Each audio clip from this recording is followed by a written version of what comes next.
உங்களின் ஒருவன், உங்கள் வீட்டு செல்லப்பிள்ளை, உங்கள் நாயகன், நான் மயிலேசன். இந்த வீடியோவில் என்ன பதிவிட போகிறேன், மகா சிவராத்திரி எப்படி உருவானது தான் நான் சொல்ல போகிறேன். அதை எனக்கு தெரிஞ்சதை உங்கள்கிட்ட நான் பகிர்ந்துக்கிட போகிறேன். அதாவது அசுரர்களும் தேவர்களும் பார்க்கடலில் அந்த அமிர்தம் கடையும் போது, அதாவது வாசுகி என்ற பாம்பை கயிறாக பயன்படுத்தி அமிர்தம் கடைஞ்சாங்க. அந்த வாசுகிங்கிற பாம்பு வலி தாங்க முடியாமல் ஆழகால விஷத்தை கக்கிச்சுது.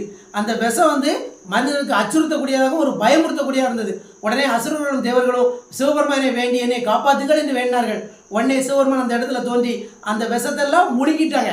உடனே முழுங்கின உடனே என்னாச்சுன்னா, அந்த தொண்டைக்குள்ள இறங்கிக்கூடாதுக்காக அந்த பாம்பு, வாசுகி பாம்பு கழுத்தை சுற்றி தொண்டைக்கு கீழே இறங்கிடாமல் பாதுகாத்துருச்சு. அதனால சிவபெருமான நீலகண்டன் அப்படின்னு அழைப்பாங்க.